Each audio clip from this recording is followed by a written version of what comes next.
अनेक दलिंदर आहेत. ते म्हणते 7 लोक असताना बाबासाहेबांचंच नाव मोठं का?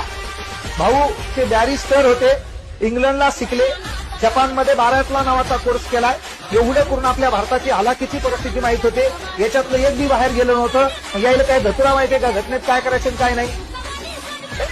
तिथं बाबासाहेबांचं नाव येणार असेल मग ज्या माणसाने जे काम केलं त्याच्या कामाला व्हॅल्यू द्यावाच लागतो ना तुम्हाला.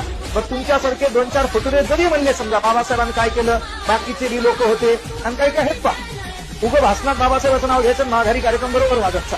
तर त्यांनी लक्षात घ्यायचं ज्या माणसाचं जे काम आहे ते काम तुम्हाला मानावंच लागेल. याच्यात दोघांनी राजीनामा दिलाय, म्हणजे एक जण गेलं होतं त्याच्या जागी दुसरं आलं, एका राजीनामा दिला. 5 जणांचं नाव इतिहासात कुठंच दिसलं नाही. डायरेक्ट इथंच कसं मोठं होईल भाऊ, है ना? इथं 14 तळ्याचा सत्याग्रह, महारचा सत्याग्रह, मनुस्मृतीचं दहन आहे, बहिष्कृत हितकारणी सभा आहे, समता आहे, जनता आहे, प्रबुद्ध भारत आहे, है ना? त्याच्यानंतर महत्वाची गोष्ट काय बघूया, कामगार असोसिएशन आहे, शेड्यूल कास्ट फेडरेशन आहे, रिपब्लिकन पार्टीची घोषणा आहे, धर्मांतराची 1935 ची घोषणा आहे, सर्वात मोठं धर्मांतर आहे 14 ऑक्टोबर 1956. मग एवढं इतिहासात हा पानाचं लिखाण ज्या माणसावर आहे त्याचं काम तुम्हाला मान्यच करावं लागेल ना. म्हणून तिथं आपण जायला घालायचं नाही. आपलं काही